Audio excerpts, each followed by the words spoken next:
Well, good evening, good evening to each and every one of you who are viewing us on Facebook as well as YouTube. We're really excited about tonight's empowerment session, financial empowerment session. Listen, the first thing I want you all to do is I want you to share. I want you to share tonight. And then also, I want you to invite others. One of the things that we've come to understand in this pandemic and as we're coming out of this pandemic is a lot of individuals struggled financially. And we put in place financial empowerment to be able to empower you to live through crises when they come, but also to give you the life that you want to have. Listen, so many of us, we want to travel, we want to purchase certain things, and there's a system to do that where it doesn't break your bank, it doesn't cause you to struggle, it doesn't cause you to have to rob Peter to pay Paul. So tonight is going to be really important, and I'm going to now turn it over to Deacon Santana Johnson, who's been leading us in our financial empowerment. Invite someone, and share it. God bless you. We love you. Hello, everyone. This is Deacon Santana Johnson. I am very excited about tonight. We are being offered the opportunity of Truist and SunTrust presenting to us in the area of budgeting. This is, when you talk about wealth, most people are concerned about how much they make. That's not what dictates your ability to be wealthy. It's how much you save. I had a Jewish mentor told me years ago, never tell me how much you make, tell me how much you save. And that habit is going to be the catalyst for you building wealth in your future. So while sometimes budgeting may be painful, it is the lifeline to building wealth. So with that being said, I am now turning it over to Ms. Brenda Ballard, who is the branch manager of the Fernandina branch, SunTrust Truist branch. So we're going to turn it over to her. We're going to let them have the stage, and let's get ready to learn. Good evening, everyone, and welcome. Thank you for allowing us at Truist to participate in your financial empowerment sessions. We present Banking on Your Success as an empowerment program for our community, and it gives us an opportunity to participate in our community's well-being. So thank you for inviting us, Pastor Cotton, Deacon Johnson, the St. Paul staff and members. We really appreciate this opportunity.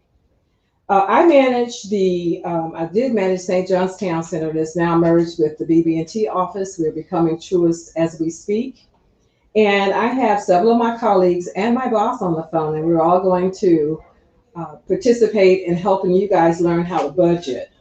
So I have Austin Davis. He's with BB&T, my colleague, the branch leader at St. John's Town Center now.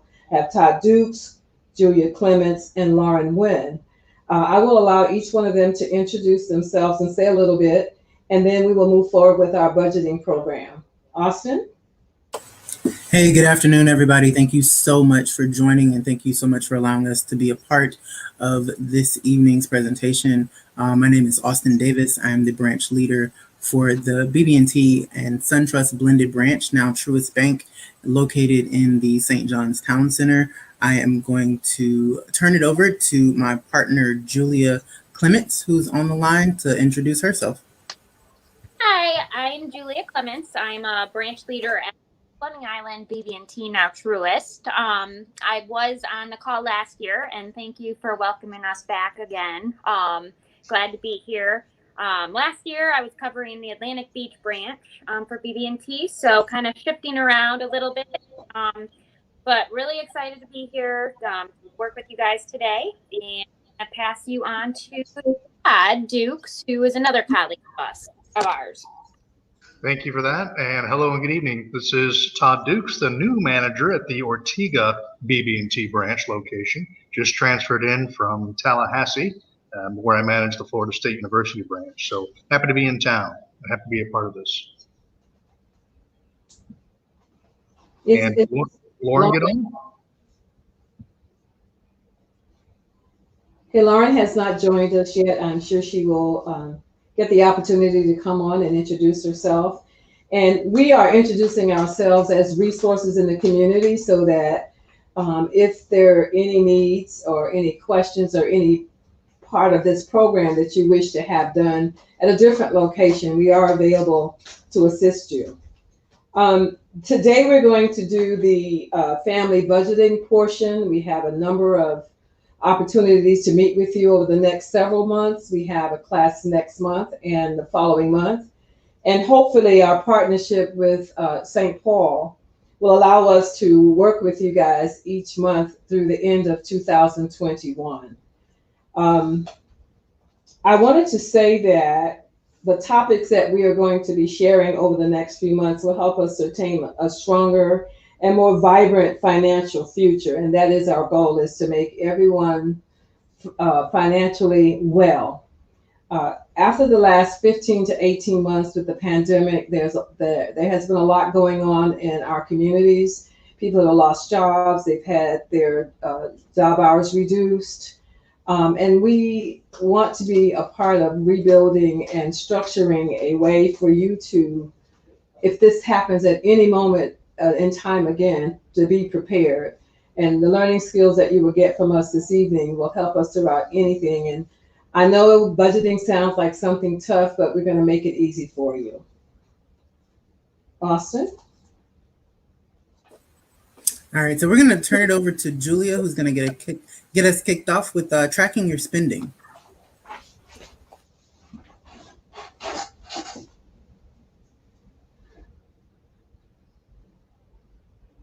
Julie, did we lose you?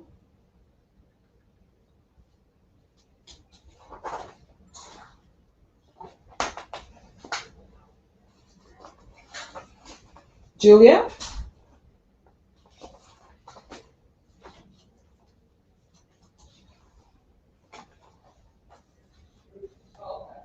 All right, I think we may have lost her, so let me just move forward.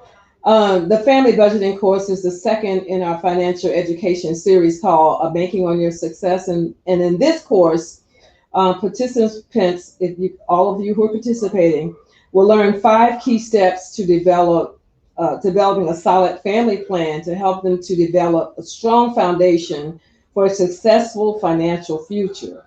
Here are the steps that we will be covering in the program: tracking your spending, developing a useful budget, start an emergency fund, manage your debt, and focus on your future.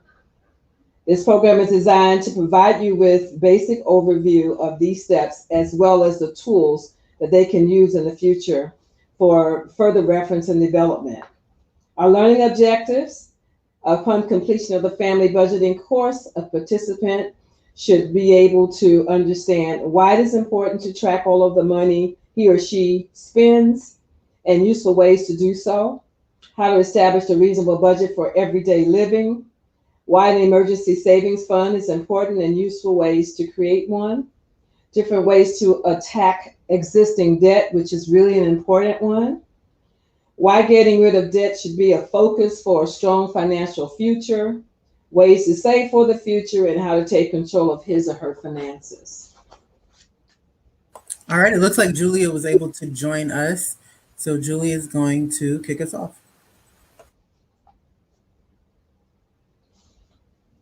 She's probably on mute. Unmute yourself, Julia.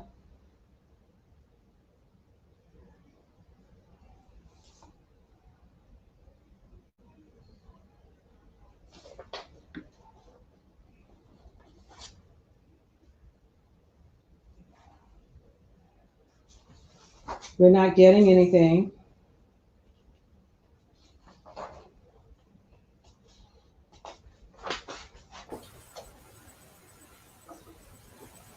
It appears Julia's having some technical difficulties, so I'll get us kicked off. How about that?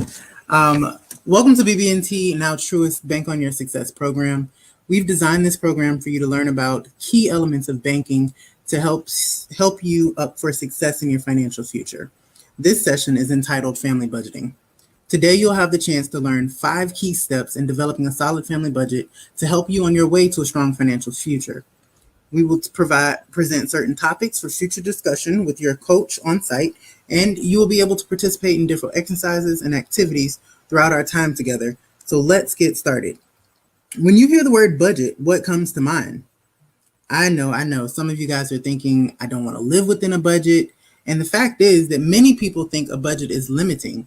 But hopefully, after today, you will see that living within a reasonable budget will give you more freedom and fewer limitations as you progress through life. We're going to discuss how you can take control of your finances and live in a future that you want and instead of a future that's created for you. Sounds pretty good, right?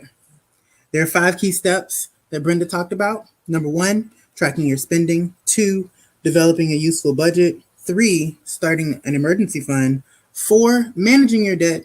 And lastly, focusing on your future.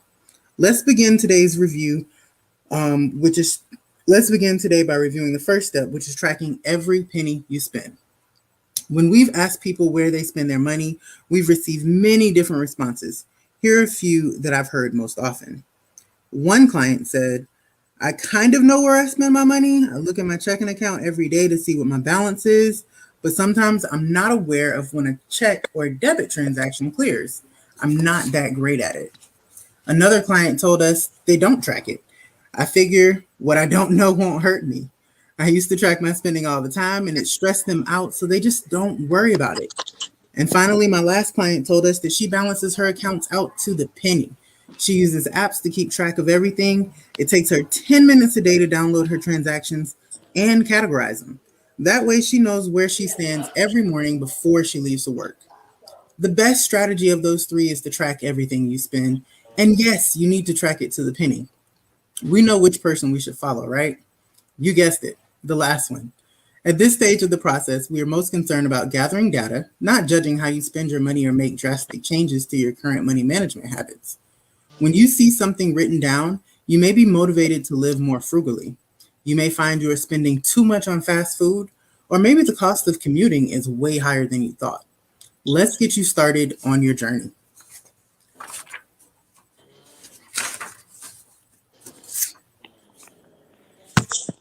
Julia joined us. Can you hear me? Yes, we can. Okay, sorry guys.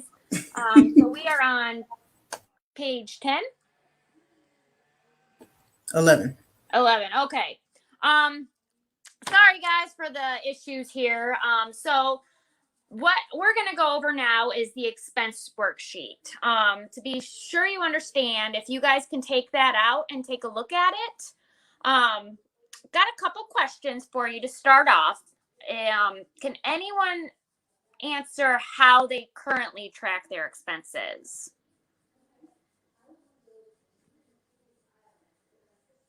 Hey, Julia, I can tell you personally, I put everything on credit card. Yep. And I pay it off in full every month. That way I don't have to track multiple accounts. I can kind of keep a glance at everything at one time. Excellent. Thank you, Austin. I kind of do the same thing based on that. I always like to, for the safety factor of a credit card, utilize that for my expenses. But then, you know, like you do, every month I pay it off in full. So I always know where I am in my budget so I don't overspend. Just transfer the money right from my checking account. So that's an area that I follow you on that, Austin. How about anybody else? Well, this is Brenda. I'm an online junkie. I look at my bank account every single day. So I manage it by watching it to make sure. And I do that only because I was hacked at one point, and I decided that I'll be more proactive. So I'm not sure how other people track it, but I'm telling you, online is your friend. Absolutely. And for those of you following along with us at home, I just wanted to give everybody a reminder that the workbook is on the church website. So if you go to the church website, you can find the workbook and follow along with us. Kind of piggybacking off of what Brenda said, you know, if I look at my parents' age, my grandparents, and a lot of times they would get their monthly statement and they would look at their expenses for the prior month, and that makes it really difficult. Sometimes you forget what you did, and then like for fraud, even catching that. Being proactive every day, being able to see what you're spending kind of makes it more real to you and kind of easier to keep in the forefront of your mind where your money's going and where you are each day. So All right, guys. So now, why do you guys think tracking expenses is important?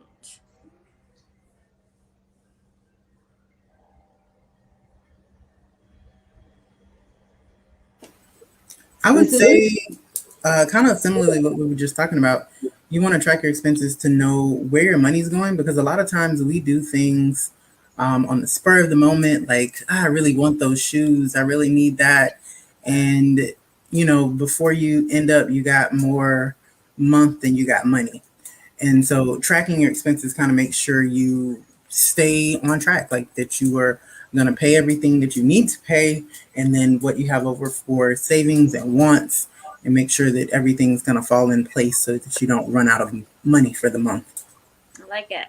And let me add, you don't want to create an issue where you have unwanted late charges on cards because you went oops and forgot to pay, or an overdraft fee from the bank because oops, I didn't have enough money in the bank. So you want to make sure that you track every expense so that you won't incur additional expenses. Yeah. And that's just using example for people who do a lot with their debit card or credit cards. I mean, if you think about it, how often do you get a $20 bill and 1 second it's there and you break it and it's gone? So even cash, holding yourself accountable and jotting down how much you have and where that money's going, that's just one way to help you be accountable and just know where you're at with cash, with debit cards, all of that. Anybody else have any feedback on that? All right. Julia, there's a chat box. Can you see it? I don't see any anything. Yeah, there's nothing on there. Okay, so if you guys want to answer that via the chat box, we'll be more than happy to share it with the team. Absolutely. All right, so on to the next question. So like everything, there are some challenges that can come up and barriers that you can be faced with when trying to do a budget. Are there any participants in chat room too, if you'd like, who would like to answer some of the barriers or things that they might have that hinder them to be able to do a budget successfully?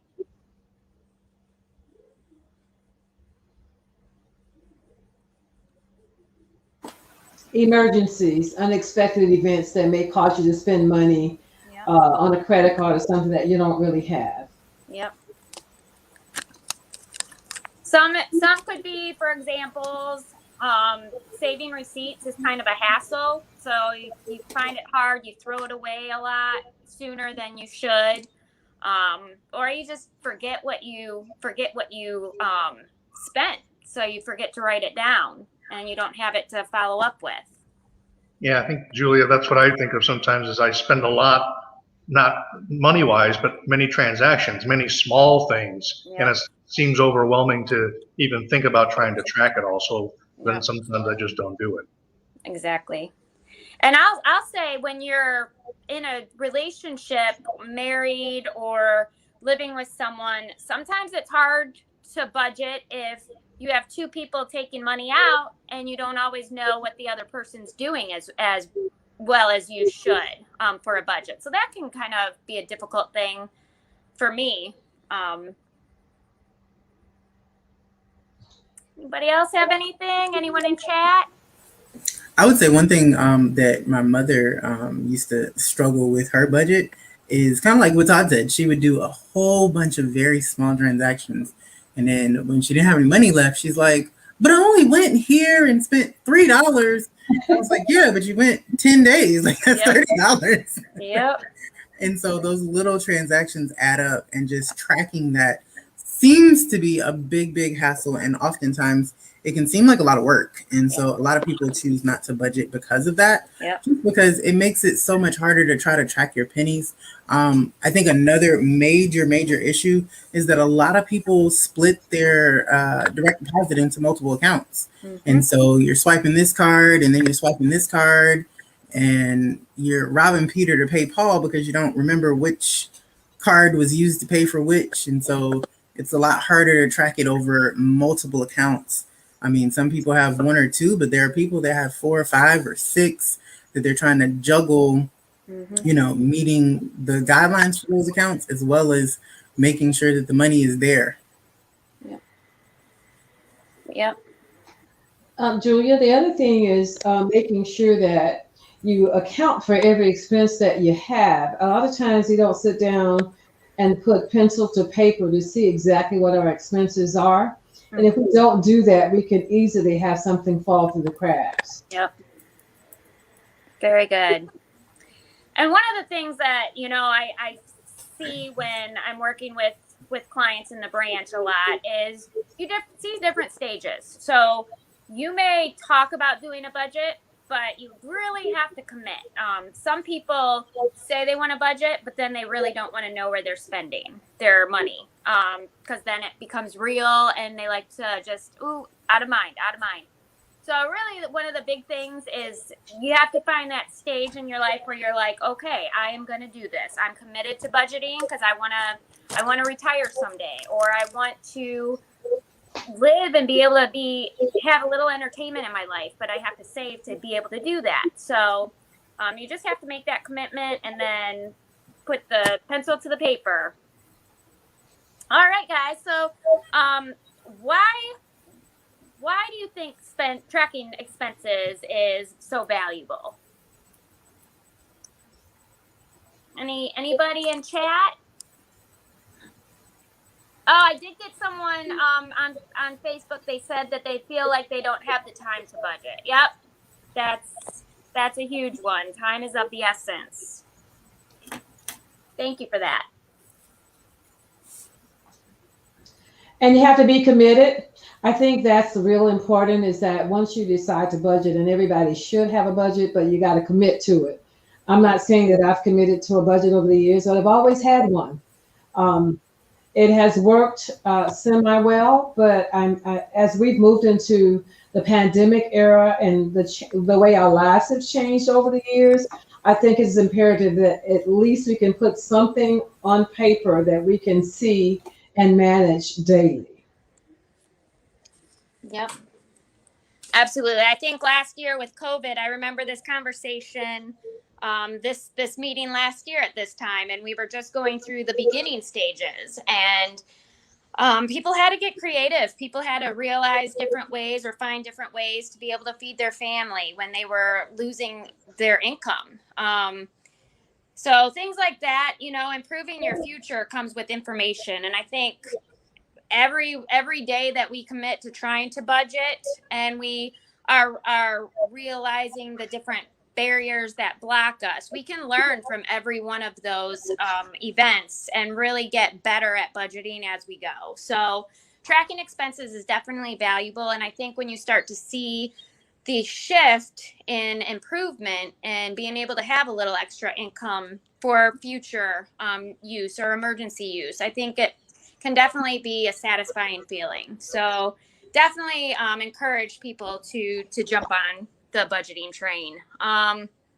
So the final stage on this portion is explain how, like, the expense worksheet. If you take a look at that, it's broken into different categories, and those categories will help you track and get a thorough analysis of where you're spending your money. So on there, you have the expense type, some childcare, clothing, debt payments, housing. On this, it's broken into weekly, monthly, and yearly. There are some expenses that you have, like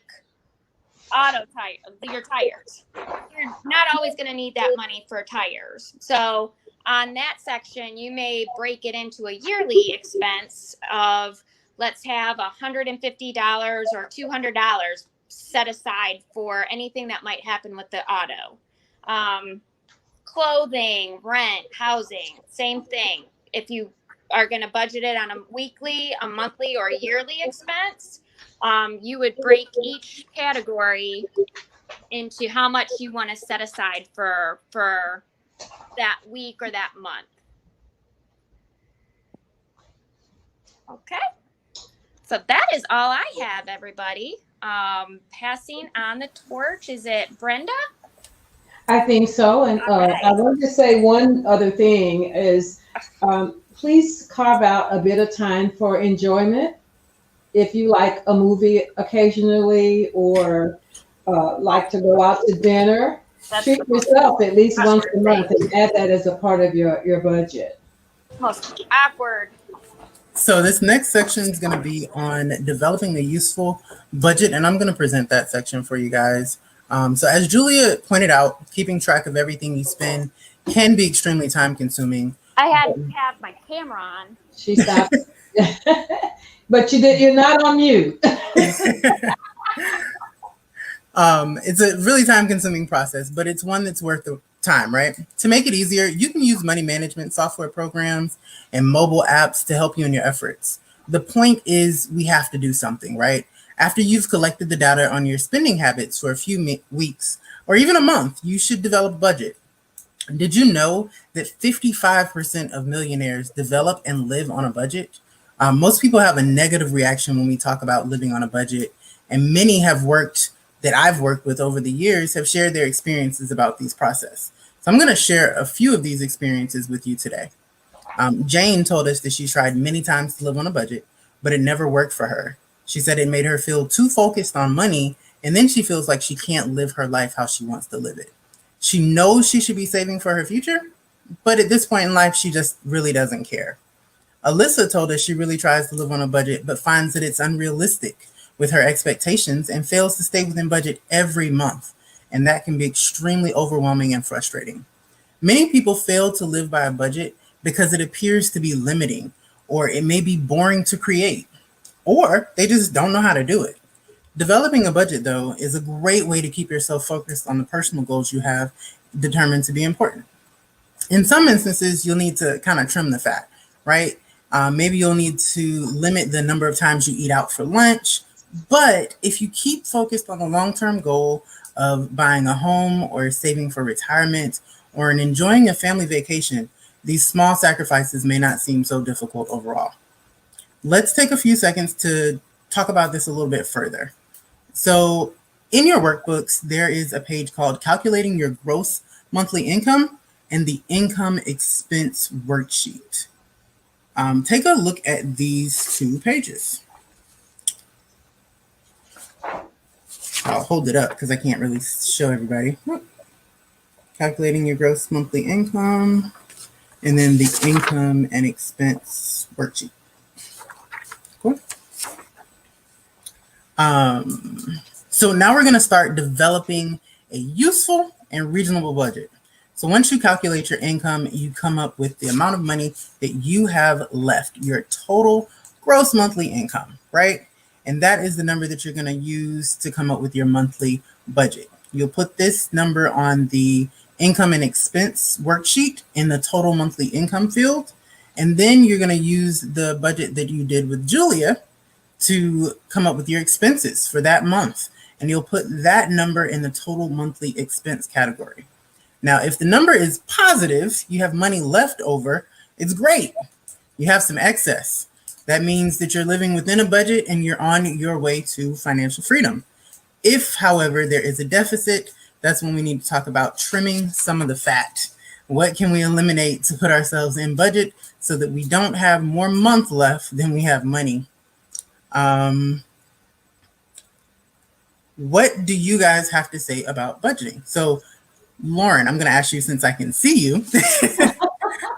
What would you say about using an income and expense worksheet? You're on mute.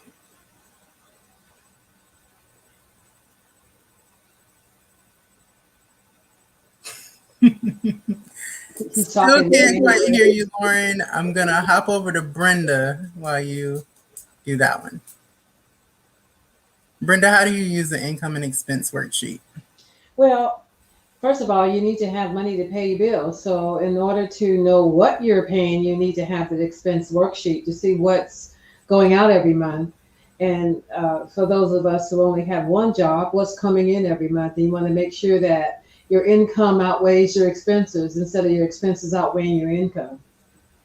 Cool. So one of the things you can do if you find out that you have more month than you have money is it may be time to search for another job or an additional job to help supplement your income, or you need to find a way to budget and cut some of your expenses. Todd, do you have an example of a situation you've encountered or personally experienced where you may have had more money or less money than month? Yeah, there's one time a while ago where came into a bonus situation, right? So I had some extra money, and it was not something that was budgeted or expected. So what do I do with this extra money? And so we're going to learn later about eliminating debt, how that can empower one to help eliminate the debt rather than use that money elsewhere that doesn't help the budget. So that would be an example of here I had some money that I didn't expect, and easy come, easy go. Let's not do that. How can I place this appropriately so it helps the family budget and work better that way? That makes perfect sense. So now that we've covered the expenses and your income, I'm going to turn it over to Brenda, and she's going to cover the next portion for us. Thank you, Austin.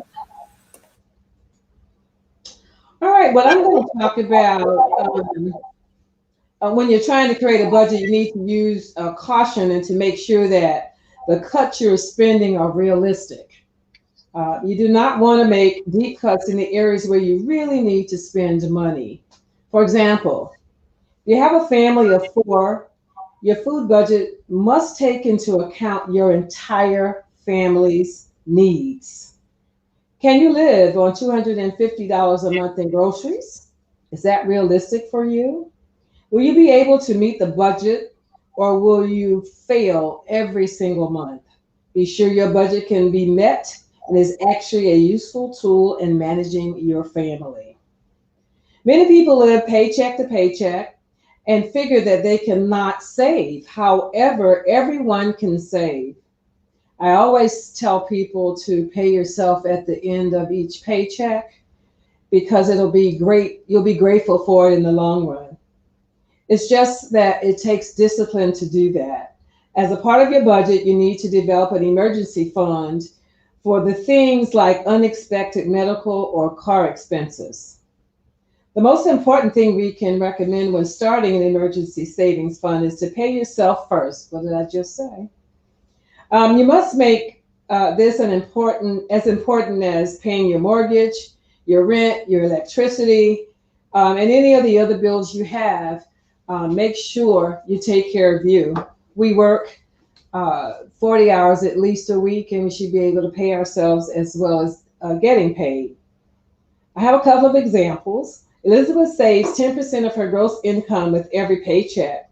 She set up an automatic transfer from her checking account to a savings account that she entitles My Future. That way, when she gets paid, the money is directly deposited into her checking account, and then 10% of her gross pay is transferred directly to her special savings account. In 1 year, Elizabeth has been able to save almost $5,500. The next example is looking at Peter, who doesn't have a job that allows for direct deposit.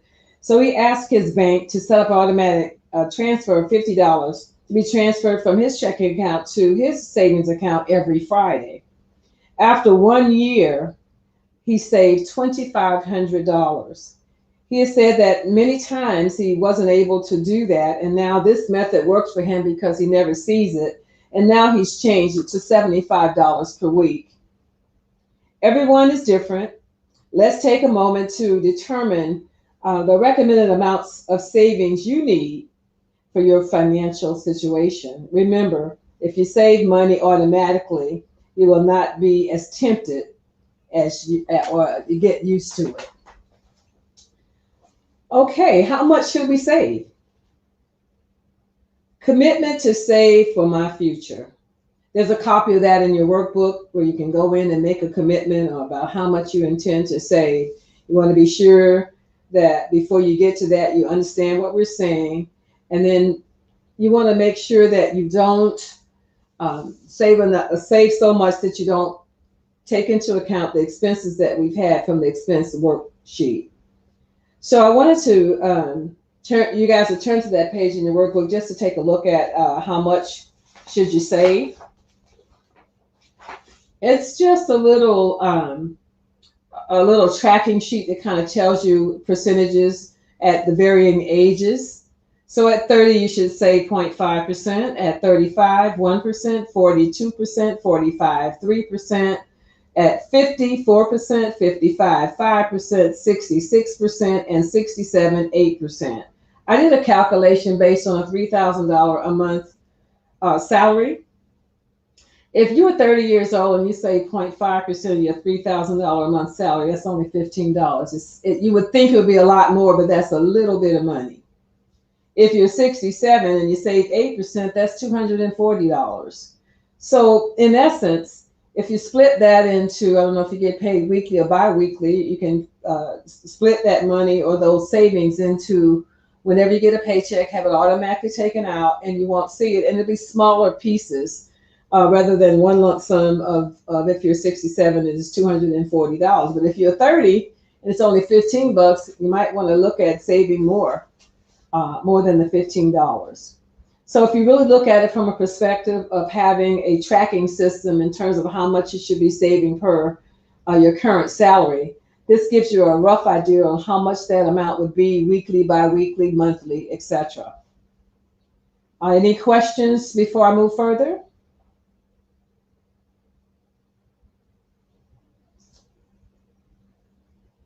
I would love to hear someone in the chat room so we can all share your thoughts.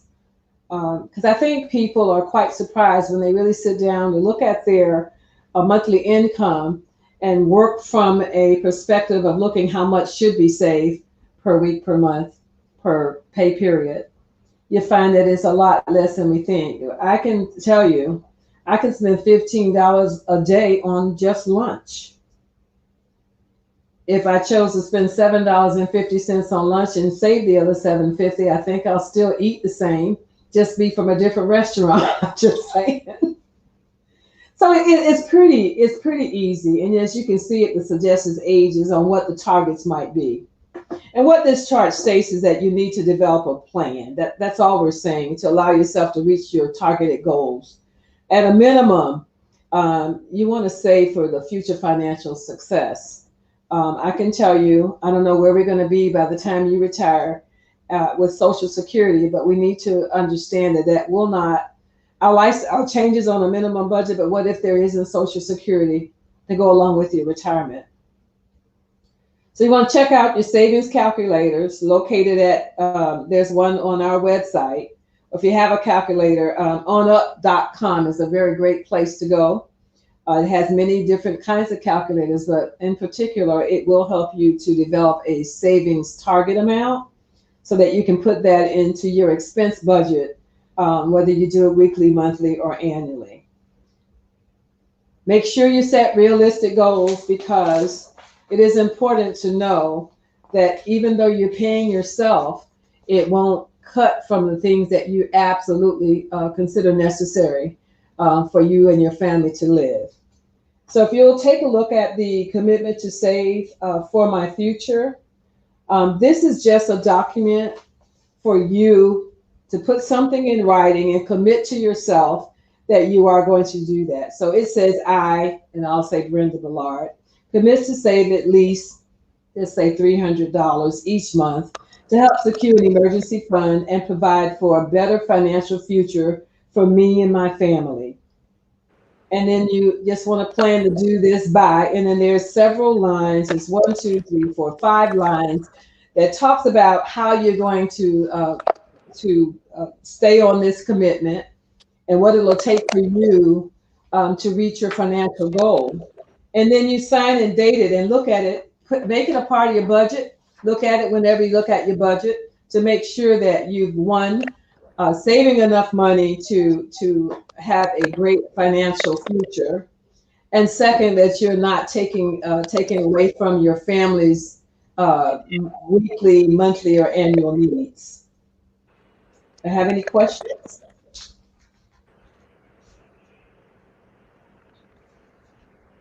Okay, well, the next part of the budget, I'm not sure who's presenting. I'm so sorry. It's me, Brenda. Can you hear me? I think I've got it for managing debt. Yes. Okay. Awesome. So now that we've all established our spending habits, learned how to establish a reasonable budget, and have a jump start on creating an emergency savings fund. Now it's time to attack the debt. Whew, let's get to that. So debt is a killer when it comes to managing your finances. Maybe you struggle with heavy credit card debt or even student loans. There is a method to help you manage the debt that you have, but you will need to be patient and consistent in this effort. Let's take a look at how this works. First of all, you need to know exactly how much debt you have. Then order your debts from the lowest to the highest balance. Pay at least the minimum balance on all debts except the smallest balance. All right, so then where you should make the larger payment on that smaller balance based on your budget. So for example, if you have a credit card with a balance of $5,000, another credit card with a balance of $7,500, and a car loan for $15,000, pay at least the minimum balance for the car loan and the $7,500 credit card, then pay more than the minimum on the $5,000 credit card. Using your budget, designate a fixed amount you will pay monthly toward each debt. Then, when the smallest debt is gone, work on the next smallest debt, and so forth. So, in our example, once you pay off the $5,000 credit card balance, you will increase the amount you pay on the credit card that has $7,500 on it. And you'll use the same amount that you paid on the credit card that had $5,000 on it. So this will create a snowball effect and it'll help you pay down your debt a lot faster. Always make sure that when you add extra money to your payment, that you state it should go towards the principal loan balance amount. One more thing. Once you get out of debt, try not to get back in it, right? There's a lot of work to get out of it. We don't want to get back in it. So limit the credit cards and other loans to emergencies only. In fact, one credit card is really all you need for emergencies and other expenditures. The real key is to spend less than you earn each month. When you begin to pay off your debt, you will feel a great sense of accomplishment, and you should. It takes discipline. That's a key word, right? It takes discipline, but it's worth it to have the freedom to choose how you spend your money. In the workbook, there is a form that says, what is your debt strategy? What does good debt look like? And what does bad debt look like?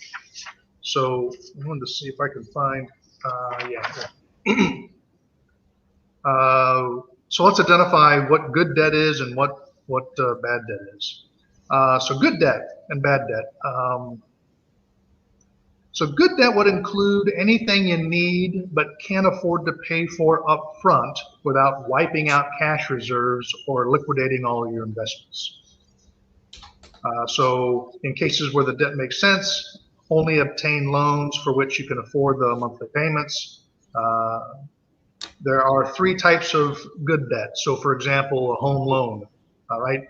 $100,000 or more. Typically, we don't have that resting in a checking account where we just buy a house for cash.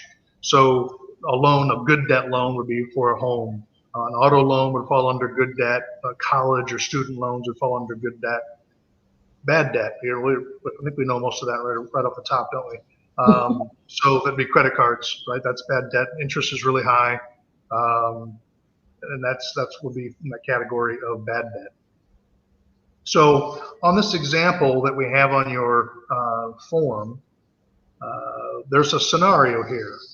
So based on what we just talked about, here's a story about Mary. She has gross income of approximately $45,000 on an annual basis, and spouse has $65,000 of annual income. She has incurred the following debt for the first 5 years. So There's a loan, home loan. They bought a house for $195,000, and monthly they pay $750 for it. There's an auto loan of $25,000, and the monthly payment on that is $225. There's credit card balances of around $15,000. Monthly payment on that is $300. And student loan balances is $1,500 with a monthly payment of $25. So, based on what we talked about in ordering our debt, how do you think we should plan on attacking this debt first?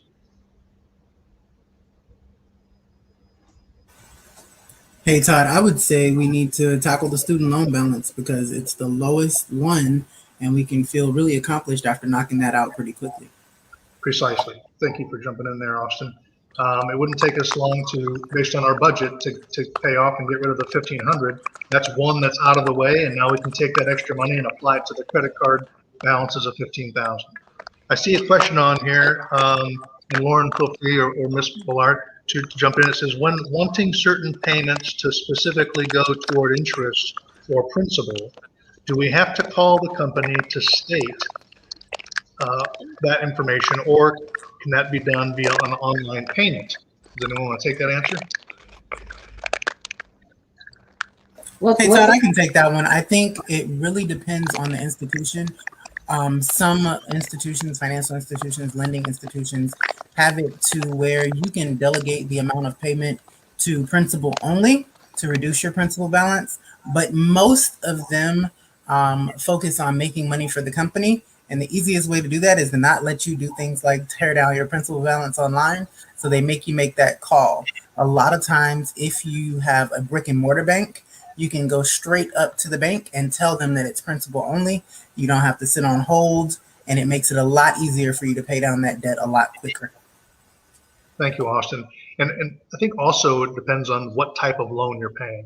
So if it's a mortgage, for instance, most companies will automatically roll that into the principal. If it's a credit card, it may not. If it's a car payment, it may not. It just depends on the type of loan.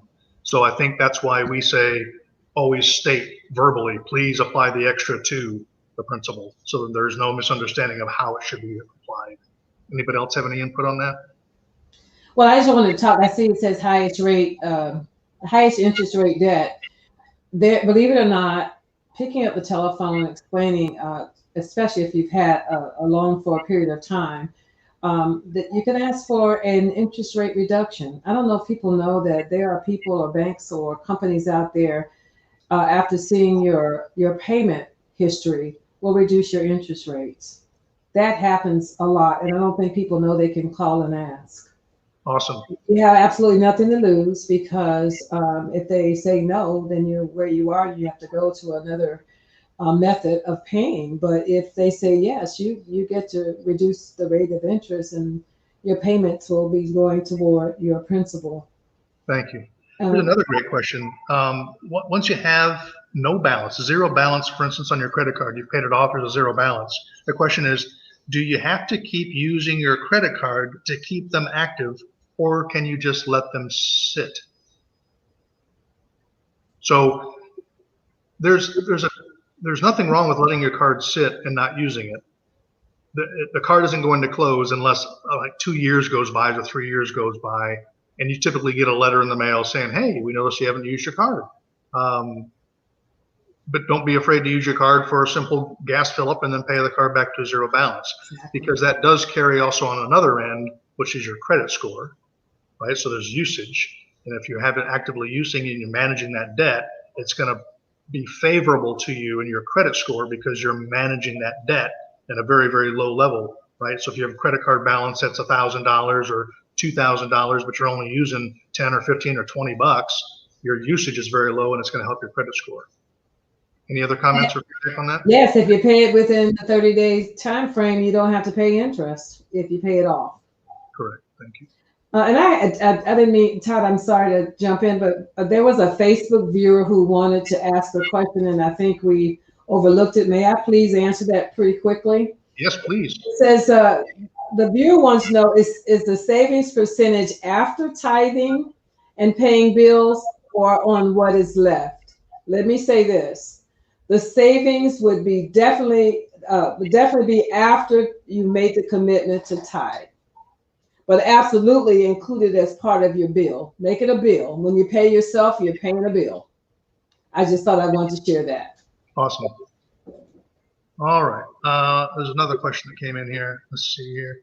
What are your thoughts about using a revolving line of credit to help pay off debt?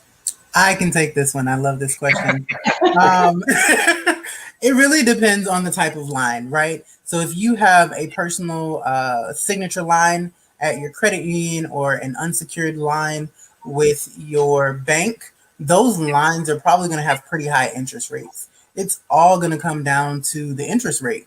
If you have a home equity line that's at a really low rate and you have credit card debt that's at a pretty high rate, 18%, I would most definitely use your line to pay off that credit card balance, because overall you're paying less towards interest, which means of your regular payment, more of that is going to eat at your principal balance and eliminate that a lot sooner for you, and you don't have to get rid of as much of your money to do so. Thanks, Austin. Right. So the interest is the cost. And if I can save the cost, my interest rate on my credit card might be 12 to 18%. My interest rate on my home equity line of credit might be anywhere from 3 to 6%, maybe 7%, the worst. That's a cost. So if I'm saving, I'm saving. And I can use that savings to pay off more on my principal. So yes, awesome. I think there's another one that popped up here. Let's see, thanks. Okay, so there's some thank yous there. If there aren't any other questions, Ms. Wynn, I believe you are up. Can you hear me clearly? Yes. Yes. Oh my goodness. All right, fantastic. So good evening, everyone. So the last step in the process is to focus on your future, right? So really important. It doesn't matter what age you are, or you need to take some time to think about what you want your future to look like. So have you thought about any of the following? So do you have a retirement account established? So give you some time thinking about that. So do you have a retirement account established? And then next, if you have children, are you contributing regularly to a college fund for them? Okay, so if you have children, are you contributing regularly to a college fund for them? And then last, are you continuing to invest in your education or certification so you are more marketable in the future?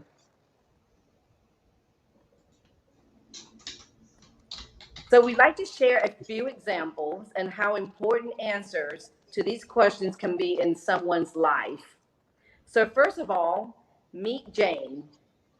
So when she was 25, her boss encouraged her to set up a retirement fund and pay into it automatically every month. Now that she is 42, she can see the value of having that fund established. So it continues to increase, and she has some peace of mind that in 25 years, when she is ready to retire, she can live the same lifestyle she is living today. So let's face it, Social Security as a benefit may not be enough to provide for you during retirement. And let's look at another example. So after Jim had his son, one of his friends encouraged him to set up a college fund for him. So Jim's son is now a junior in high school, and they are looking at colleges. So now college seems like a reasonable option instead of something unattainable. Jim said he was tempted many times to use the money in that fund, but he was glad he did not. So what do you want your future to look like?